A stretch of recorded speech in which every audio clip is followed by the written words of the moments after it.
Hi, this video will be on the Seesaw application.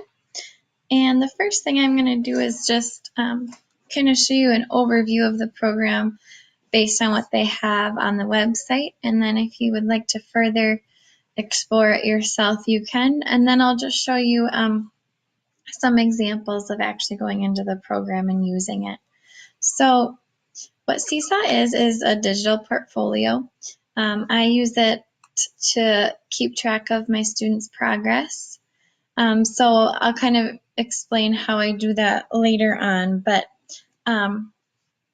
what's great is that you can either upload photos, videos, drawings, camera rolls, notes, and links into it. You as a teacher can do this to show certain students, specific students, or the whole class. And students can also upload all of these things as well on their own.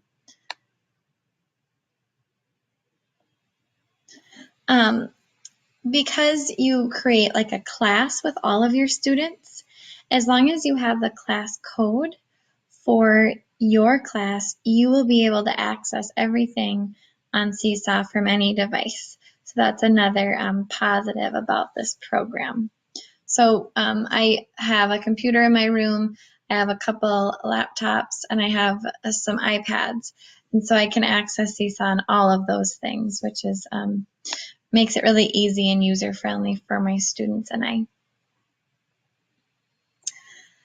You can create folders for specific subjects, or I like to do like the goal category. So if I have a student with a reading fluency goal, reading comprehension goal, and a math goal, I will have all of those folders available for all my students so that if they would upload an assignment that they either took a picture of or that we did online, then they can put it in their folder, and come IEP time or conference time, we can say, well, let's see how she's doing in math, and then you can show proof of actual student work there. Makes it a lot easier to organize. Before I used this app, I had a binder, and then I would print out their progress. I would put worksheets behind it, and at times, things would get lost, and I just found it a lot easier to use Seesaw. If you're going to several conferences or IEPs in one day, all you need is an iPad. Click on your student and then show all of the progress through everything that you've done for that amount of time. Students can upload things themselves into the folders, or teachers can upload them for the students as well. In order for students to have access to the classroom, they can either log in with a Google account or email, or use a text code or a QR code. And I found that using a QR code and text code is the easiest. Just some benefits to using Seesaw. It encourages deeper learning and reflection. So you can actually, as a teacher, create, if you want to upload like a worksheet and then remind students of the process and how to solve. You can provide an audio for students to listen to you if you take a picture of that, and they can solve it using Seesaw. So it's not just a portfolio necessarily, but you can actually assign things to students using Seesaw as well. Parents can also sign up to receive some information about their child through Seesaw. And what's great about it is, let's say like for me, if I'm just uploading the different things we do in class to their folders, the parent can only see their child's work. They cannot see the rest of the class unless we have, a class, there's a class blog feature, which if I allow parents to see that, they could see other things. But you can create settings so students will just see their child. So again, here's an example of a student blog. So let's say I have students write about something. They can just create a note and share it in the student blog so all students can read each other's.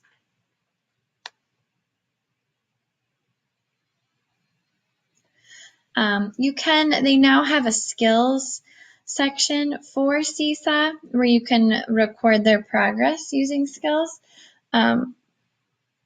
And you can make that so you can kind of see as a class what your students are working towards, or as a student individually. Here's just an example here. I haven't done a whole lot with this because this is something new that they created over the summer.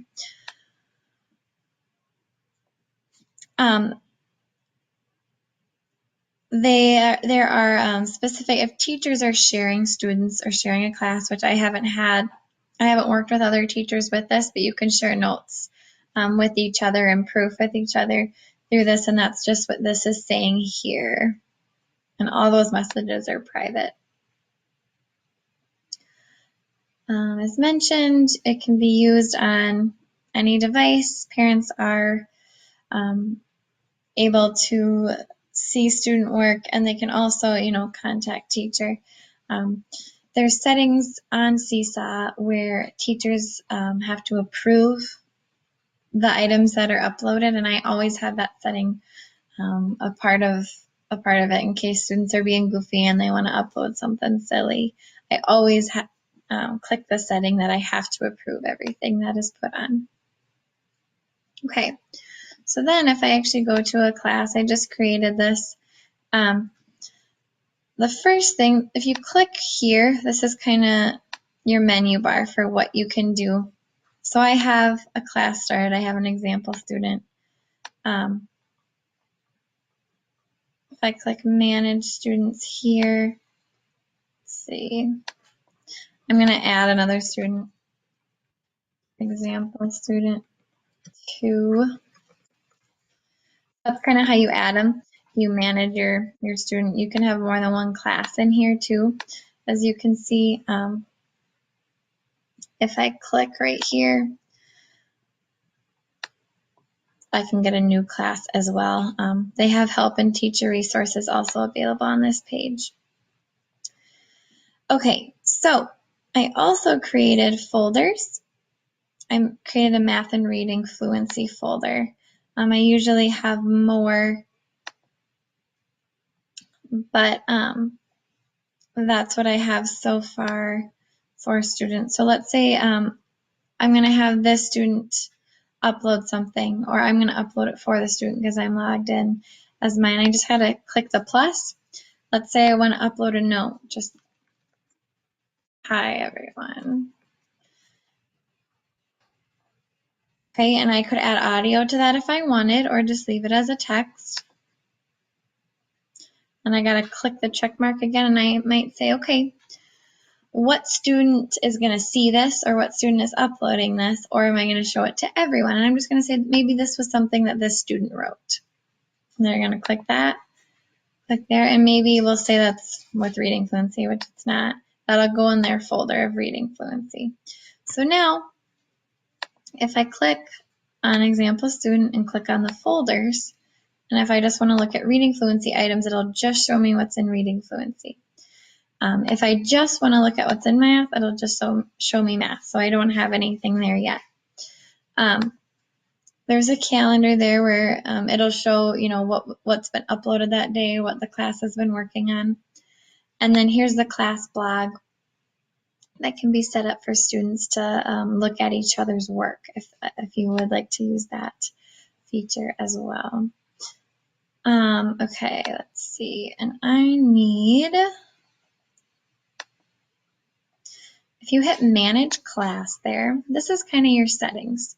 So you can have more than one teacher, your class name, the grade level, the student sign-in mode. So it says share devices. So, that's using a QR or text class code. Manage students is where you can, add or edit students here. Students can see each other's work. So you can turn that off if you just want to use this as like a personalized portfolio and not use it for any other peer editing or anything. This is the setting where if you want items to require approval that are uploaded, since students are able to upload things on their own, I would definitely recommend doing that. And then you can enable item editing. So let's say a student takes a picture of a worksheet that they did, and they worked on it using Seesaw, and you looked at it with them and you said, can you fix this one? That would be where you could turn the enable item editing if students would want to fix something. You can also enable parent access for parents to see it, enable the blog. Haven't done that yet. Now to create more folders, you hit manage folders. Okay, I have math and reading fluency. If I want to create a new folder, maybe I want to do one for writing. And I can pick a color for that. And I just got to hit the check mark. And then I can X that out. So now I have 3 different folders. Okay, now if I go back to the student and I click the folder, now I have 3 to choose from. So that's just a little overview. If I would like to, again, upload a note, click the check, and I want it to be shown by everybody, I can click everyone, and then once students get their class code, and maybe if I don't have to put it in a folder if I don't want to, but once students have their class code or the QR code, they will be directed to the screen and they can click on their name.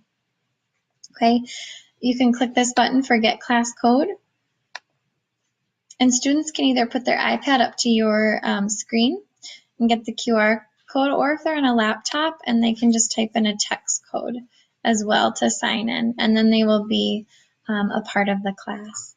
So there continues to be more and more features available on Seesaw, and they have different tutorial videos to show how to do that as well, but I just thought I'd give a little overview and show you how I use it in my classroom, but I find it extremely helpful just in keeping track of student work, and it's nice that it's all just on one application. So if you have any questions, feel free to contact me. Thank you.